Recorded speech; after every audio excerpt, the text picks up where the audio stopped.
નમો લોહી સૌહરિહંતાણમ નમો લોહી સૌહૃદાનમ નમો લોહી સૌહાયરિયાન નમો લોહી સૌજયાનમ નમો લોહી સૌત્રિકાળવતી શ્રાવણમ ઓમકાર બિંદુ સંયુક્ત નિત્યમ જયંતી યોગિના કામદમ ઔષધો છે ઓંકારાય નમો નમઃ મંગળમ ભગવાન મંગળમ ગૌતમોની મંગળમ કુંકુંદારી વિજેન્દ્રમોસુ મંગળમ નમઃ સમયસારાય स्वानुभूत्या चकास्ते स्वभावाय भवाय सर्वः विभाव निदातार। શ્રી સમંતભદ્ર સ્વામી વિરચિત રત્નકરંડક શ્રાવકાચાર એનો સ્વાધ્યાય આપણે કરી રહ્યા છીએ. પ્રભાચંદ્ર આચાર્ય ભગવંતની સંસ્કૃત ટીકા છે અને એનું ભાષાંતર ચોટાલાલભાઈએ કર્યું છે. તો રત્નકરંડક શ્રાવકાચારના સ્વાધ્યાયમાં આપણે ગાથા 101 સુધી સ્વાધ્યાય કર્યો છે. શ્રાવકના વ્રત 5 અણુવ્રત, 3 ગુણવ્રત અને 4 શિક્ષા વ્રત. તો અત્યારે શિક્ષા વ્રતનું વર્ણન ચાલી રહ્યું છે. એમાં સામાયિક શિક્ષા વ્રત એનું વર્ણન કરતા આચાર્ય ભગવાને સામાયિક ની વ્યાખ્યાઓ કરી, સામાયિક કોને છે એની વાત કરી અને સાથે સાથે સામાયિકની વિધિની વાત પણ ગાથા 101માં આવી. હવે અહીંયા સામાયિક વ્રતધારી મુનિ તુલ્ય છે. સામાયિક વ્રતધારી જે છે તે મુનિ જેવા છે એમ અહીંયા શ્લોક 102માં એટલે ગાથા 102માં કહે છે. તો ગાથા 102 સામાયિકે સારંભા પરિગ્રહા નૈવ સંતિ સર્વેપી ચેલોપસૃષ્ટમુનિરિવ ગૃહી તદા યાતિ યતિ ભાવમ.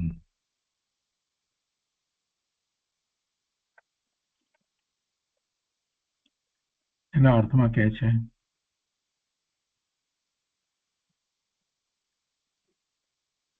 કે સામાયિકે સારંભા એટલે સામાયિકના સમયમાં સારંભા એટલે જે આરંભ સહિતની વાત છે. તો કેવા આરંભ સહિત? તો કે કૃષિ આદિ, કૃષિ કહેતા બધું જ આવી ગયું. આદિ શબ્દ કહો ને એટલે ખેતીવાડી જે કંઈ વેપાર ધંધા જે પણ હોય તે કૃષિ આદિ આરંભ સહિત સર્વે અપી પરિગ્રહા ન એવ સંતિ, બધાય અંતરંગ અને બહિરંગ પરિગ્રહો હોતા જ નથી. સામાયિકના સમયમાં કોઈ આરંભ નથી હોતા અને બધાય અંતરંગ અને બહિરંગ પરિગ્રહો હોતા જ નથી. તેથી તદા ગૃહી તે સમયે ગૃહસ્થ ચેલોપસૃષ્ટ મુનિ એવ વસ્ત્ર ઓઢેલા એટલે ઉપસર્ગ ગ્રસ્ત મુનિ સમાન યતિ ભાવમ યાતિ, મુનિ સમાન મુનિ ભાવને મુનિપણાને પ્રાપ્ત કરે છે. તો સાવક ગ્રસ્ત છે, સાવક છે, પણ એ મુનિ ભાવને અથવા તો મુનિપણાને પ્રાપ્ત કરે છે. પણ એ મુનિપણું કેવું છે? ફેર કેટલો છે કે મુનિ નગ્ન દિગંબર છે અને આ શ્રાવક છે, ગ્રસ્ત છે, એટલે એને એ તો વસ્ત્ર સહિત છે. તો પછી એમ કહ્યું કે ચેલોપ સૃષ્ટ મુનિ એટલે વસ્ત્ર ઓઢેલ મુનિ સમાન. મુનિને વસ્ત્ર હોય નહીં એટલે વસ્ત્ર ઓઢવું એટલે એક પ્રકારે મુનિ ઉપર ઉપસર્ગ કરવું. મુનિને વસ્ત્ર ઓઢાડવું, મુનિને વસ્ત્ર ઓઢાડવામાં આવે તો એ ઉપસર્ગ કર્યો કહેવાય. એટલે અહીંયા એમ કે છે કે વસ્ત્ર ઓઢેલા એટલે કે ઉપસર્ગગ્રસ્ત મુનિ સમાન. કોણ છે? આ ગ્રહસ્થ છે. ક્યારે? તો કે સામાયિકના કાળમાં, સામાયિકના સમયમાં કૃષિ આદિ વેપાર ધંધા વગેરે આદિનો આરંભ નથી એને. એટલે શું શું નથી એની વાત કરતા એમ કે છે કે કૃષિ આદિ આરંભ સહિત બધાય અંતરંગ અને બહિરંગ પરિગ્રહો નથી.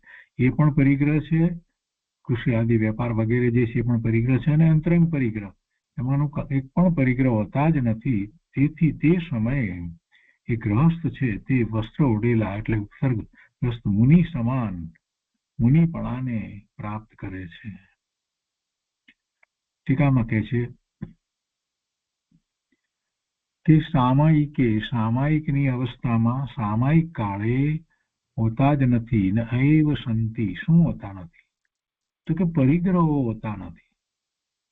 અંતરંગ અને બાહ્ય પરિગ્રહ, કોઈ પરિગ્રહ હોતા નથી. બાહ્ય પરિગ્રહ 10 પ્રકારના અને 14 પ્રકારના અંતરંગ પરિગ્રહ, એમાંથી કોઈ પરિગ્રહ સામાયિકના કાળમાં હોતા નથી. ભલે એ ગ્રહસ્થ છે તો પણ એને સામાયિકના કાળમાં પરિગ્રહ હોતા નથી. કેટલી સરસ વાત કરી છે. એટલે મુનિને તો નિર્ગ્રંથ છે, એને તો કોઈ પરિગ્રહ હોતો જ નથી. બાહ્ય કે અંતરંગ પરિગ્રહ રહિત મુનિ દશા છે.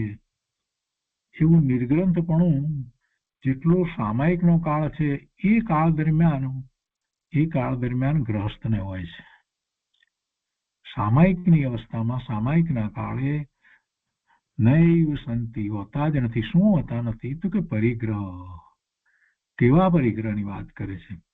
તો કે જે એમાં આરંભ સમારંભ કરતા હોય તેવા આરંભ છે. કૃષિ આદિ આરંભ સહિતના કેટલા? તો કે બધા, સર્વપી બધા, અર્થાત ચેતન અચેતન રૂપ બાહ્ય અને અભ્યંતર પરિગ્રહો, કોઈ પરિગ્રહ એ વખતે એને હોતા નથી.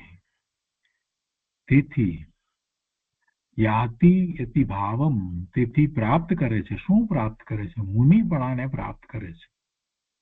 એને કોઈ પરિગ્રહ હોતા નથી. એટલે સામાયિકના કાળે તો એ મુનિપણા ને પ્રાપ્ત કરે છે. એટલે મુનિ જેવી એની દશા છે. કોણ કે? તો કે ગ્રહસ્થ, ગૃહી શ્રાવક. ક્યારે? સામાયિકની અવસ્થામાં. સામાયિકે કોની જેમ?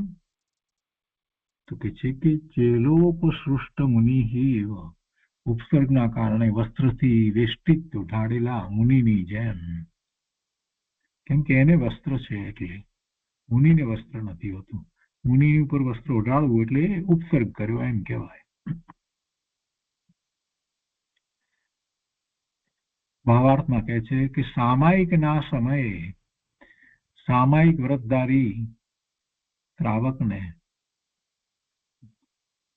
સર્વે પ્રકારના આરંભ અને અંતરંગ તથા બહિરંગ પરિગ્રહોનો સર્વથા અભાવ હોવાથી ઉપસર્ગના કારણે વસ્ત્ર વેષ્ટિત મુનિ સમાન મુનિપણાને તે પ્રાપ્ત કરે છે. આનો કહે છે કે પરિમિત વસ્ત્રધારી અણુવ્રતી શ્રાવકને, એને પરિમાણ તો કર્યું છે ને, એટલે પરિમિત વસ્ત્રધારી, એને પરિગ્રહ પરિમાણ કર્યું છે એટલે વસ્ત્રનું પરિમાણ તો કર્યું જ છે. એટલે કે છે પરિમિત વસ્ત્રધારી અણુવ્રતી શ્રાવકને સામાયિક વખતે સર્વ આરંભ અને પરિગ્રહોનો ભાવથી ત્યાગ હોય છે. ભાવથી ત્યાગ હોય છે ને એ શ્રાવક છે, ઘરમાં રહે છે, ગૃહસ્થી છે, અનેક પ્રકારે અને સામગ્રી બધું હોય છે, એની વચ્ચે રહ્યો છે, પણ છતાંય સામાયિકના વખતે એના ભાવ કેવા છે? તો એ ભાવનો વિચાર કરીએ છીએ તો ત્યારે એને સ્વરૂપની દ્રષ્ટિ છે. એ તો વાત અગાઉ આવી ગઈ ને, સામાયિકમાં કેવી દ્રષ્ટિ હોય એની વાત તો આવી ગઈ. તો એને પરિગ્રહનો એ રીતે ભાવથી પરિગ્રહનો તો અભાવ છે. ભાવ જ એના એવા છે, પરિગ્રહ ત્યાગ રૂપ ભાવ છે. તો તે સમયે તેનું ચિત્ત ધર્મ ધ્યાનના સાધનોમાં મગ્ન હોય છે. ધર્મ ધ્યાનના સાધનોમાં તો આપણે જાણીએ છીએ, પેલા વિષયની વાત કરવામાં આવી, એ ધર્મ ધ્યાનના સાધન જ છે ને. આજ્ઞા વિષય, અપાય વિષય વગેરે. અને પછી જે રૂપસ ધ્યાન, રૂપાતી ધ્યાન વગેરેની વાત કરી, એ પણ ધર્મના સાધન છે. તો એમાં એ મગ્ન હોય છે. પહેરેલા વસ્ત્રો ઉપર તેને મૂર્છા હોતી નથી. વસ્ત્ર છે પણ વસ્ત્ર ઉપર મૂર્છા નથી. આથી ઉપસર્ગ વખતે વસ્ત્ર ઓઢેલા મુનિ સમાન તે છે. કોઈ ઉપસર્ગ વખતે મુનિને કઈ ઈચ્છા હોતી નથી, પણ કોઈક વસ્ત્ર ઉડાડે, એ કઈ માગીને વસ્ત્ર લેતા નથી મુનિ. એવા ઉપસર્ગને વખતે કોઈકને એમ થયું ને ઉડાડ્યું હોય તો એવી રીતે, એટલે એની સાથે એ રીતે તુલના કરી છે. ખરેખર તો મુનિને વસ્ત્ર ઉડાડવું એ પણ એક પ્રકારે ઉપસર્ગ છે. મુનિને વસ્ત્ર ઉડાડાય નહીં તો કોઈને એમ થઈ જાય કાંઈક એવું થયું હોય તો.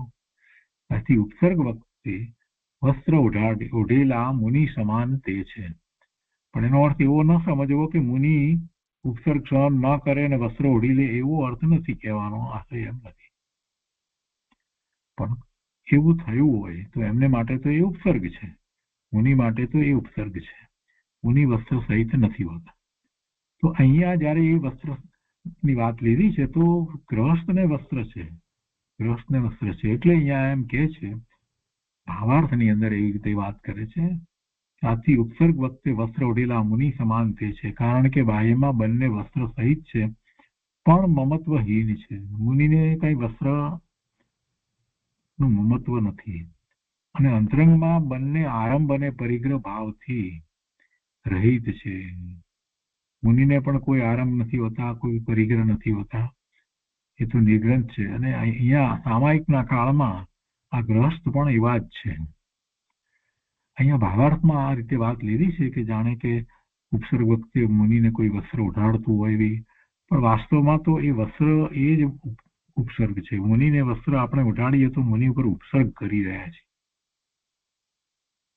એટલે જે અહીંયા સરખામણીમાં એમણે લીધું ને, કારણ કે બાહ્યમાં બંને વસ્ત્ર સહિત છે, તો વસ્ત્ર સહિત તો છે જ નહીં, બાહ્યમાં પણ એમ કહેવું એ પણ ઘણી દૂરની વાત છે, એમ ન કહેવાય.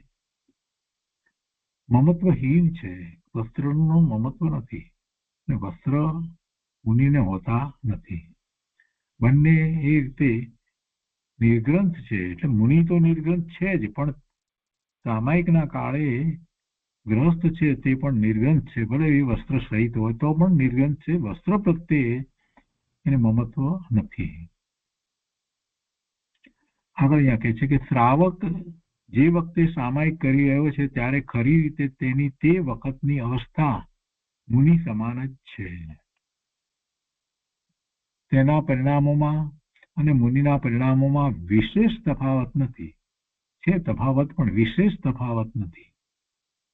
ભેદ ફક્ત એટલો જ છે કે મુનિ દિગંબર છે અને શ્રાવક વસ્ત્ર સહિત છે. આ વાત લેવાની છે અહીંયા. પેલું જે ભાવાર્થમાં જરાક વાત લખી છે બરાબર નથી. એનો અર્થ કોઈ એમ સમજે કે મુનિને કોઈ ઉપસર્ગ વખતે મુનિ વસ્ત્ર ઓઢી લેતા હોય, ના, એવો અર્થ નથી સમજવાનો. એવી વાત હોતી જ નથી. મુનિ તો દિગંબર જ હોય છે. ઉલટું વસ્ત્ર એમની ઉપર આપણે ઉઢાડીએ તો એ ઉપસર્ગ કર્યો કહેવાય. એમને જે વસ્તુ નથી અને એ એમની ઉપર લાદવામાં આવે તો એમની ઉપર ઉપસર્ગ કર્યો કહેવાય. એટલે અહીંયા કહે છે કે ભેદ ફક્ત એટલો જ છે કે મુનિ દિગંબર છે અને શ્રાવક વસ્ત્ર સહિત છે. મુનિ મહારાજે પ્રત્યાખ્યાનાવરણ કષાયનો ત્યાગ કરી દીધો છે અને શ્રાવકે હજુ સુધી તે કષાયનો ત્યાગ કર્યો નથી. એટલે ત્યાગ કર્યો નથી એટલે એ છૂટ્યું નથી. એની રુચિ છે એવો અર્થ નથી, પરંતુ એ છૂટ્યું નથી. પ્રત્યાખ્યાનાવરણ કષાય જે છે એનો મુનિને તો અભાવ છે. એનો ક્ષયોક્ષમ હોય કે ક્ષય પણ હોય. ત્રીજી ચોકડી, ચારિત્ર મોહનીય કર્મની ત્રીજી ચોકડી. પહેલી અનંતાનુબંધીની, બીજી અપ્રત્યાખ્યાનાવરણની, ત્રીજી પ્રત્યાખ્યાનાવરણની, ચોથી સંજ્ઞન કષાયની. તેમાં ત્રીજી ચોકડીનો અભાવ મુનિને હોય છે. એમના ભાવ જ એવા છે. એ નિર્ગ્રંથ મુનિ છે એટલે એમને તો એનો અભાવ છે. પરંતુ જે શ્રાવક છે એને હજી એનો અભાવ નથી થયો. એટલે પ્રત્યાખ્યાનાવરણ કષાયના નિમિત્ત રૂપ ચારિત્ર મોહનીય કર્મની ચોકડી, ક્રોધમાન માયા લોભની પ્રત્યાખ્યાનાવરણની, એ હજી ઉદયમાં છે. સત્તામાં પણ છે, ઉદયમાં પણ હોય.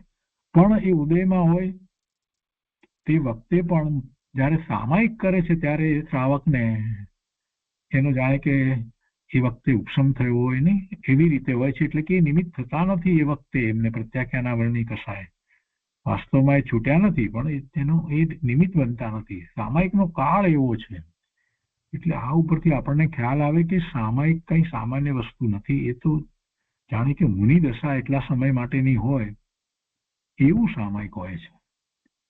એ સામ્ય ભાવ કઈ એમને નથી હોતો.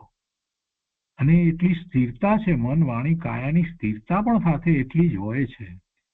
અને વિશેષ પુરુષાર્થ તો શું છે? સ્વરૂપમાં એકાગ્રતાનો પુરુષાર્થ થાય છે. કૌશગમાં તો એ જ કાર્ય થાય છે, નિર્વિકલ્પ ધ્યાનમાં ચાલ્યા જાય છે. આવું સામાયિક હોય છે. બાકીનો સમય પણ આત્માની જ વિચારણા છે. જે વિષય કહેવામાં આવ્યા છે એ પ્રમાણે વિષય એના જ હોય છે. તો આ રીતે ગાથા 102 વિસ્તાર થયો. હવે એના પછી કહે છે કે તથા સામાયિકને સ્વીકૃત કરવા વાળા જે ગ્રહસ્થ છે તેઓ બીજું શું કરે છે તે હવે કહે છે. સામાયિકમાં પરિસ અને ઉપસર્ગ સહન કરવાનો ઉપદેશ છે. જો અહીંયા 103 ની અંદર સામાયિકમાં પરિસ અને ઉપસર્ગ સહન કરવાનો ઉપદેશ આપ્યો, તો પછી મુનિને ઉપસર્ગ સહન કરવાની વાતમાં કઈ બાંધછોડ છૂટછાટ કઈ હોય જ નહીં. આ શ્રાવકને પણ સામાયિક વખતે પરિસ અને ઉપસર્ગ સહન કરવાનો ઉપદેશ આપવામાં આવે છે, તો પછી મુનિને તો ક્યાંથી હોય? એ તો પરિસ અને ઉપસર્ગને સહન કરતા જ આવ્યા છે. 22 પ્રકારના પરિસ સહન કરે છે. અને એ તિર્યંચકૃત હોય કે મનુષ્યકૃત કે દેવકૃત ઉપસર્ગો હોય કે કુદરતી ઉપસર્ગો કે કુદરતી એવા પરિસો જેને સહન કરે છે, એ પણ કે કોઈ એવા કુદરતી આફત આવી પડે ઉપસર્ગ થઈ જાય, તે બધાને મુનિ તો સહન કરે જ, ન કરે એવી કોઈ વાત નથી. તો સામાયિકમાં ગ્રહસ્થને પણ સામાયિક કરે છે ત્યારે એને પરિસ અને ઉપસર્ગ સહન કરવાનો ઉપદેશ આપવામાં આવે છે કે સહન કરવું. ગાથા 103.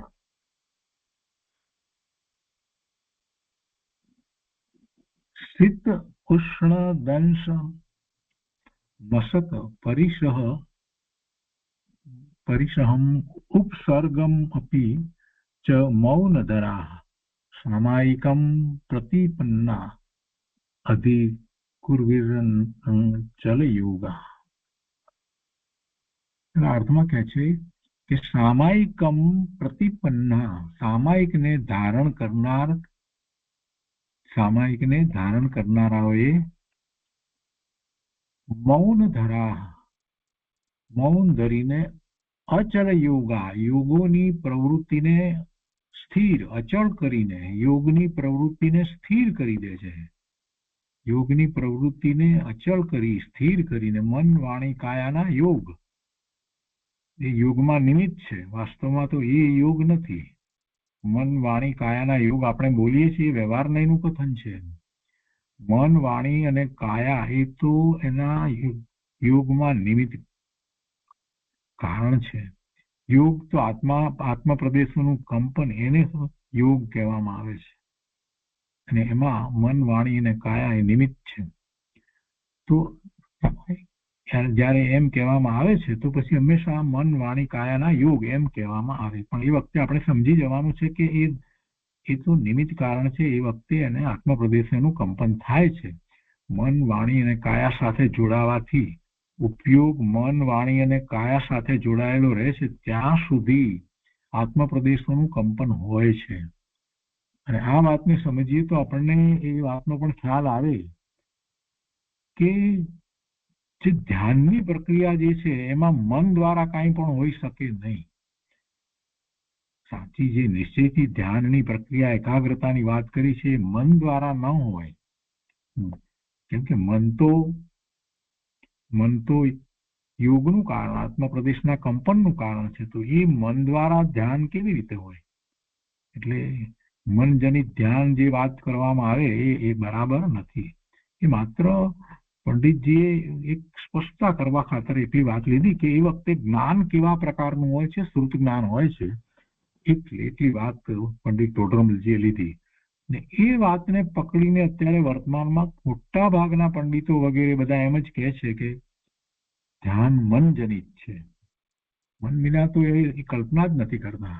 ગુરુદેવે ટંકાર કરીને કહ્યું કે નિર્વિકલ્પ ધ્યાનમાં મન સાથેનું જોડાણ પછી હોતું નથી. મનથી જુદો પડી જાય છે અને એનો ઉપયોગ સ્વ તરફ વળે છે. જ્ઞાન દર્શનના ઉપયોગને કઈ મનની પરાધીનતા છે?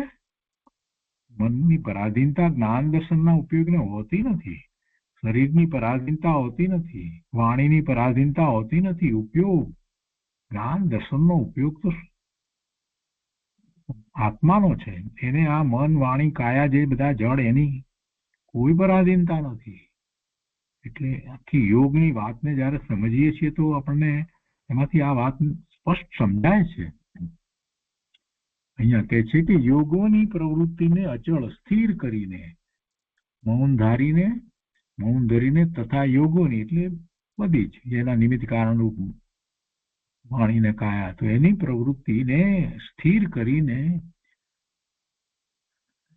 શીત ઉષ્ણ દંશ મશક પરિસહમ શીત ઉષ્ણ ડાંસ મચ્છર આદિ પરિસહોને અને ઉપસર્ગમ અપી અધિકુર્વીરન અને ઉપસર્ગને પણ સહન કરવા જોઈએ.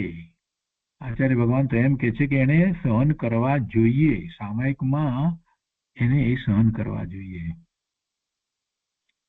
ટીકામાં વધારે સ્પષ્ટતા કહે છે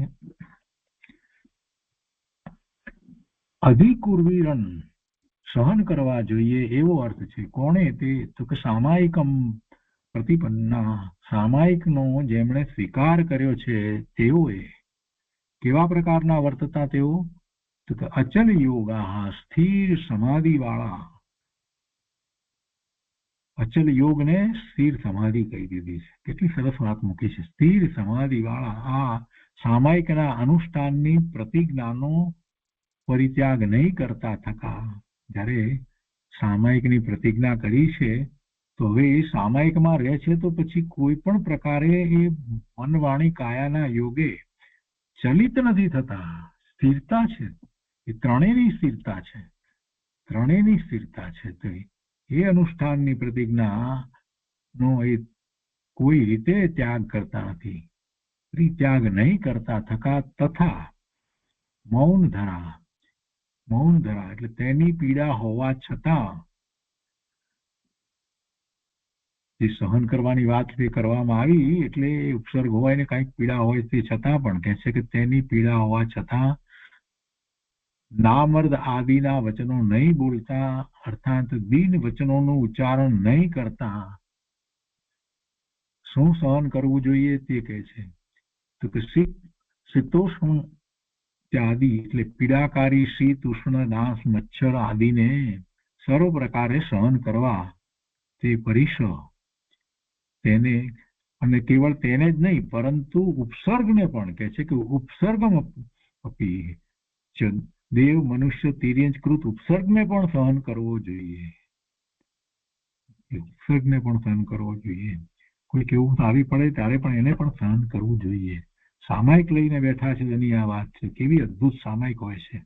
અને એ સહન કરવું જોઈએ એટલે એની સ્વરૂપની દ્રષ્ટિ એટલી થઈ છે તો એને એ બધું થઈ રહ્યું છે છતાં પણ એ સ્વરૂપની દ્રષ્ટિ છોડતા નથી, ચલિત થતા નથી.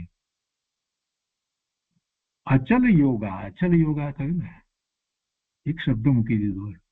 અચલ યોગનો અર્થ બીજી રીતે જો વિચાર કરીએ તો જેને મન વાણી કાયા સાથે હવે જોડાણ નથી, ઉપયોગ સ્વ તરફ વળે છે તો સમાધિ છે.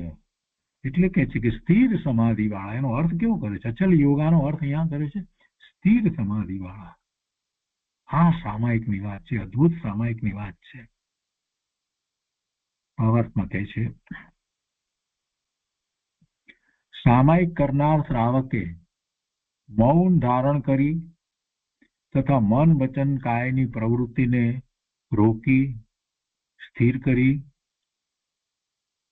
શીત ઉષ્ણ ડાંસ મચ્છર આદિ 22 પરિસહોને તથા દેવ મનુષ્ય તિર્યંચકૃત ઉપસર્ગોને પણ સહન કરવા અર્થાત પરિસહો અને ઉપસર્ગ સંબંધિત પીડા હોવા છતાં મૌન સેવી તેને સહન કરવું, એ પીડાને સહન કરવી, પરંતુ સ્વીકારેલી સામાયિકની પ્રતિજ્ઞાને છોડવી નહીં, તેમજ નમાલા અથવા તો દીન વચનો બોલવા નહીં.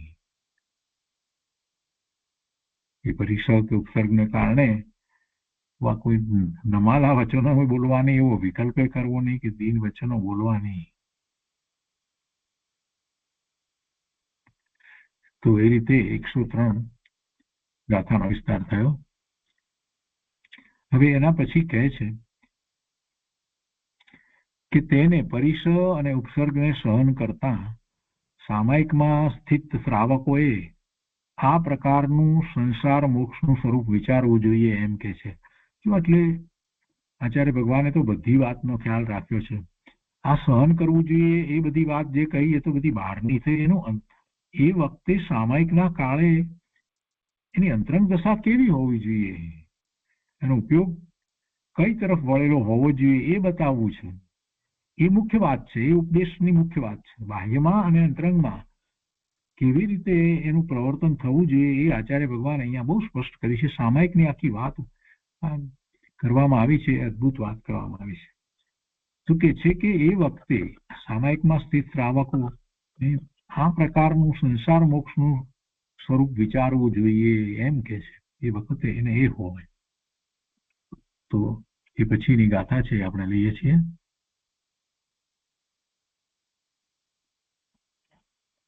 ગાથા 104. સામાયિક વખતે સંસાર મોક્ષના સ્વરૂપનું ચિંતન. શ્લોક 104. અશરણ શુભમ અનિત્યમ દુઃખમ અનાત્મા વસામી ભવમ મોક્ષસ્તદી પરિતામેતિ ધ્યાયંતુ સામાયિકે. 104 ગાથાના અર્થમાં કહે છે કે હું ભવમ આવસામી એવા પ્રકારના સંસારમાં વસું છું કે જે અશરણમ અશુભમ અનિત્યમ દુઃખમ, હું ભવમ આવસામી એટલે હું એવા પ્રકારના સંસારમાં વસું છું કે જે સંસાર અશરણ છે, અશુભ છે, અનિત્ય છે. અશરણમ અશુભમ અનિત્યમ દુઃખમ દુઃખમય છે, અને અનાત્મનમ અનાત્મરૂપ છે, આત્મરૂપ નથી, અનાત્મરૂપ પરરૂપ છે. અને મોક્ષ તદ વિપરીતાત્મા, અને તેનાથી વિપરીત એવું મોક્ષનું સ્વરૂપ છે. મોક્ષ તેનાથી વિપરીત સ્વરૂપ વાળો છે. એથી સામાયિકે ધ્યાયંતુ, એ રીતે સામાયિકમાં સ્થિત જીવોએ વિચાર કરવો. શું ચિંતન રહેવું જોઈએ? તો કે આ સંસાર એ તો અશરણ રૂપ છે, અશુભ છે, અનિત્ય છે, દુઃખમય છે, અને એ આત્મરૂપ નથી, અનાત્મરૂપ છે, પરરૂપ છે. અને એનાથી વિપરીત મોક્ષનું સ્વરૂપ છે. મોક્ષનું સ્વરૂપ આ જે સંસાર છે એનાથી વિપરીત છે. એ રીતે સામાયિકમાં સ્થિત જીવોએ વિચાર કરવો. ટીકામાં કહે છે સામાયિક ધ્યાયંતુ, કે સામાયિકમાં સ્થિત જીવોએ આમ વિચારવું. ભવમ સ્વઉપાર્જિત કર્મવશાત ચતુર્ગતિમાં પરિભ્રમણ કરવું, તે ભવ છે, સંસાર છે. કેટલી સરસ રીતે વાત મૂકી છે કે ચતુર્ગતિમાં પરિભ્રમણ કરવું તે ભવ છે, તે સંસાર છે. ચાર ગતિમાં ભમવું એ સંસાર છે. અને એની આગળ વિશેષણો કેવા મૂક્યા છે કે કર્મવશાત, કર્મ વશાત, અને કર્મને માટે પણ વિશેષણ મૂક્યું કે સ્વ ઉપાર્જિત કર્મ વશાત, પોતે જે કર્મ ઉપાર્જન કર્યું છે એવા કર્મનું ઉપાર્જન પોતે કર્યું છે. કોઈએ એને કર્મ પકડાવી દીધા છે, આપી દીધા છે, એની માથે નાખ્યા છે કોઈએ? ના, પોતે જ એવા કર્મને પ્રાપ્ત કર્યા છે, મેળવ્યા છે, ઉપાર્જન કર્યું છે કર્મનું. એ પછી કર્મ પુણ્ય ના હોય કે પાપ ના હોય, પણ એ કર્મ તો ઉપાર્જન કરનાર તો એ પોતે છે ને.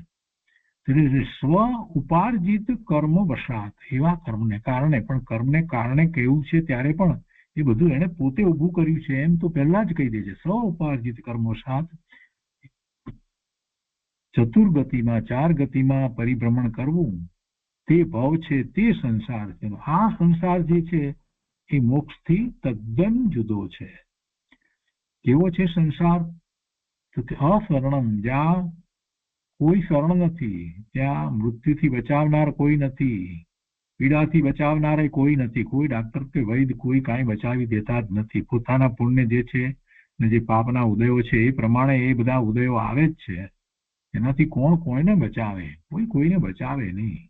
પીડાથી પણ ન બચાવે ને મૃત્યુથી પણ બચાવનાર નથી. આયુષ પૂરું થાય ત્યાં કોણ એને બચાવે? એટલે અશરણ છે આ આત્મા ને, કોઈ શરણ નથી. અને અનુપ્રેક્ષાની અંદર અશરણ અનુપ્રેક્ષાનો ઘણા વખત પહેલા બધો વિસ્તાર આવ્યો ત્યારે એ વાત હતી ને, કોનું શરણ? નક્કામાના એ વિકલ્પો કરે છે કે અમને તો કોઈ વાંધો છે જ નહીં, અમે તો જાણે કે બધી રીતે સિક્યોર્ડ છીએ, અને એમાં પાછા ઇન્સ્યોરન્સ લીધા હોય એટલે તો ઓહો. અરે ભાઈ, તું અશરણ જ છો, તને કોનું શરણ છે? તને કોઈનું શરણ નથી. કે છે કે જ્યાં મૃત્યુથી બચાવનાર કોઈ નથી તેવું અશરણ રૂપ, કોઈ પીડાથી બચાવનારા નથી, કોઈ વિપરીત સંયોગો આવે તો એનાથી બચાવનાર પણ કોઈ નથી. સંયોગ એની પર્યાયમાં આવવાના હોય તો આવે. એક જ કુટુંબમાં જન્મેલા બે ભાઈઓને એના પરિણામ જે થઈ રહ્યા હોય અને એમને જે એવા કર્મના ઉદયો આવતા હોય એમાં ફેર હોય. એકને બિચારાને તીવ્ર પીડાનો યોગ હોય, બીજાને ન હોય. એક સરખો ખોરાક, એક સરખું બધું જ વાતાવરણ મળે છે છતાં પણ, અને એવું દુઃખ લઈને જન્મથી જે આવ્યો હોય કે એમાંથી ગમે તેટલા પ્રયત્નો કરે, ઉપાયો કરે, તે છતાં પણ એમાંથી કાંઈ છૂટી ન શકે. જેટલો કાળ સુધી એ બધું રહેવાનું હોય ત્યાં સુધી રહે જ. આવું તો આપણે જોઈએ છીએ, જોતા આવ્યા છીએ.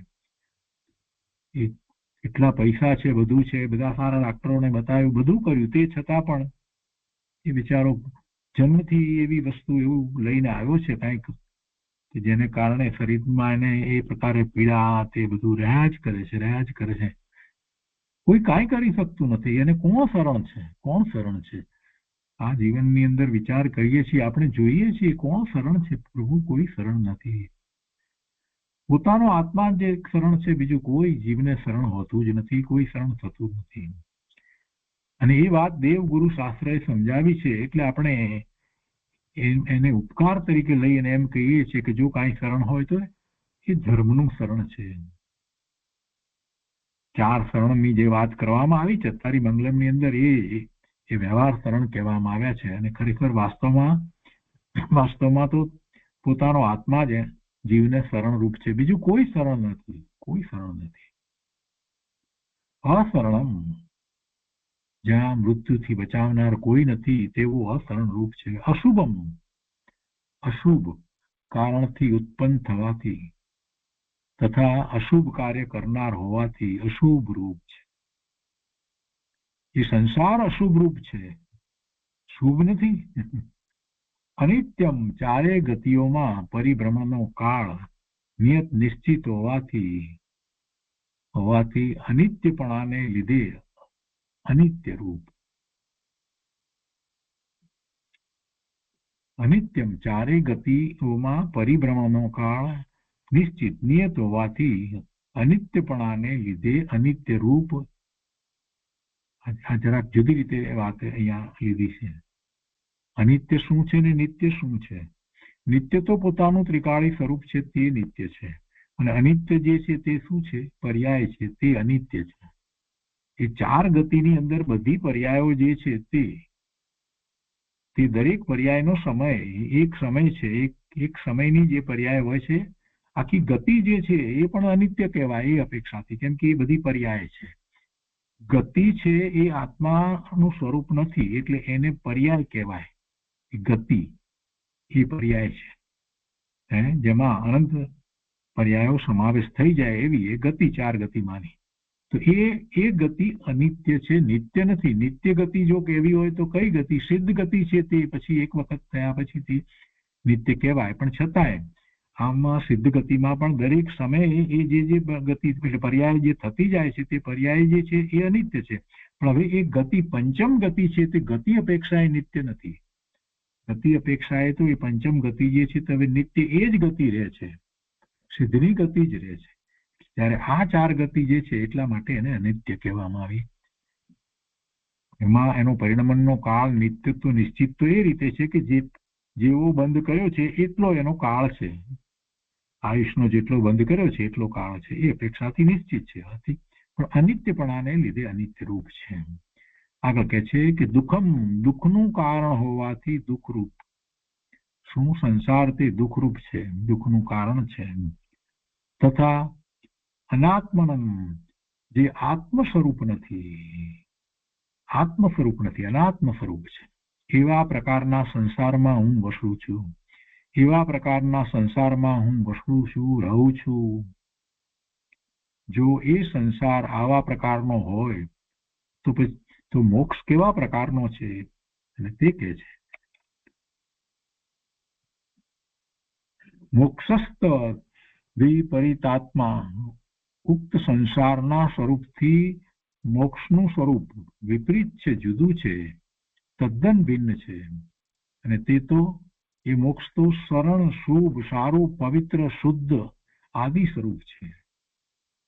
એમ સામાયિકમાં સ્થિત જીવોએ વિચારવું, ચિંતન કરવું. સંસારથી જુદું મોક્ષનું સ્વરૂપ ચિંતવવું અને મોક્ષનો ઉપાય પણ ચિંતવવો, એવું ચિંતવન સામાયિકમાં એને હોય. અને એનો ઉપદેશ અહીંયા તો આપ્યો છે આચાર્ય ભગવાન કે એમ ચિંતવવું, સામાયિકમાં સ્થિત જીવોએ એમ વિચારવું, એમ ચિંતન કરવું.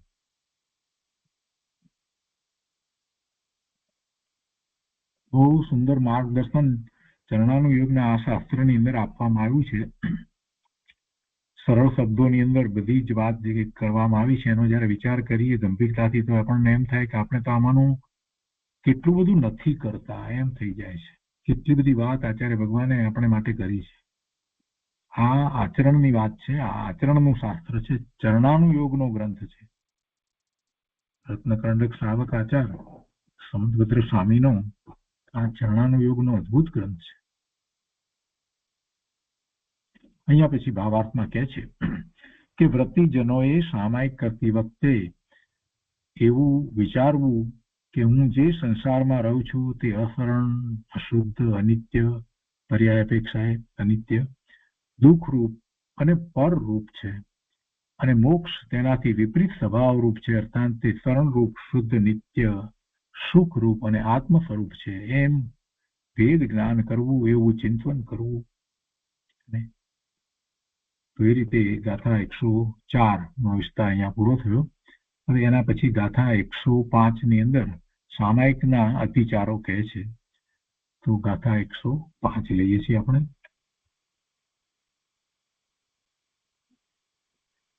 વાક્કાય માનુષાણામ દુહુ પ્રણિધાનાન્યનાદર અનાદરા સ્મરણે સામાયિક સ્યાત્ગમાં યજ્યન્તે પંચ ભાવેન.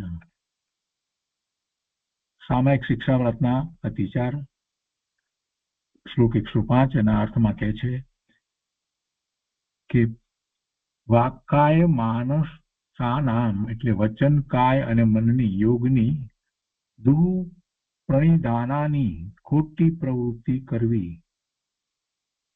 વચનની ખોટી પ્રવૃત્તિ, કાયની ખોટી પ્રવૃત્તિ કરવી અને મનની ખોટી પ્રવૃત્તિ કરવી.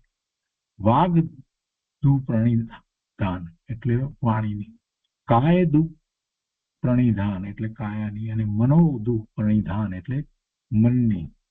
એવી મન, વાણી અને કાયાની ખોટી પ્રવૃત્તિ કરવી, યોગની પ્રવૃત્તિ કરવી.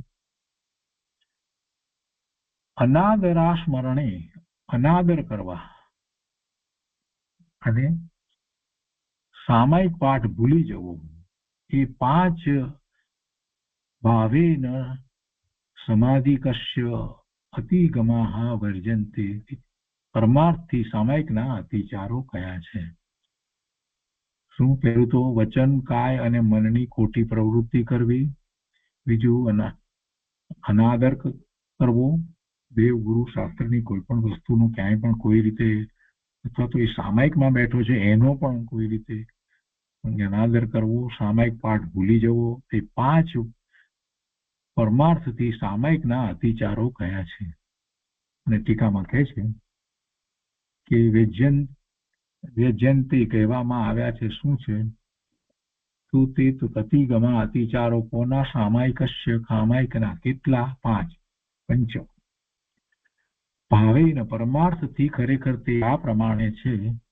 અને એમાં પછી કહે છે કે વચનની ખોટી પ્રવૃત્તિ કરવી, અર્થાત શાસ્ત્ર વિરુદ્ધ અશુદ્ધ પાઠ કરવું, શરીરને સંયમ રહિત અસ્થિર રાખવું, અર્થાત શરીરથી ખરાબ ચેષ્ટા કરવી. અને તે પછીથી છે મનને આર્ત રૌદ્ર ધ્યાનથી ચંચળ કરવું, અર્થાત મનમાં એવો ખરાબ વિચાર કરવો, આર્ત ધ્યાન કે રૌદ્ર ધ્યાન જેવો. તો એ 3. અને પછી ચોથું છે કે સામાયિકનો અનાદર કરવો, એટલે તેમાં ઉત્સાહ કરવો નહીં અને સામાયિકના પાઠને ભૂલી જવો, અર્થાત સામાયિકમાં એકાગ્ર ન થવું. એ 2 અતિચાર એમ મળી અને કુલ 5 અતિચાર છે. ભાવાર્થમાં કહે છે કે સામાયિક શિક્ષાવ્રતના 5 અતિચાર છે. પહેલું વાક દુપ્રણિધાન એટલે વચનને ચલાયમાન કરવું, કાય દુપ્રણિધાન એટલે કાયને, શરીરને અસ્થિર રાખવું, ચલાયમાન કરવું, મન દુપ્રણિધાન એટલે મનને અન્યથા ચંચળ રાખવું, ચલાયમાન કરવું. ચોથું અનાદર, સામાયિકમાં આદર ન કરવો, ઉત્સાહ ન રાખવો. વિસ્મરણ એકાગ્રતાના અભાવમાં ચિત્તની વ્યગ્રતાથી સામાયિકનો પાઠ ભૂલી જવો, તે સ્મૃત્ય અનુષ્ઠાન અતિચાર છે.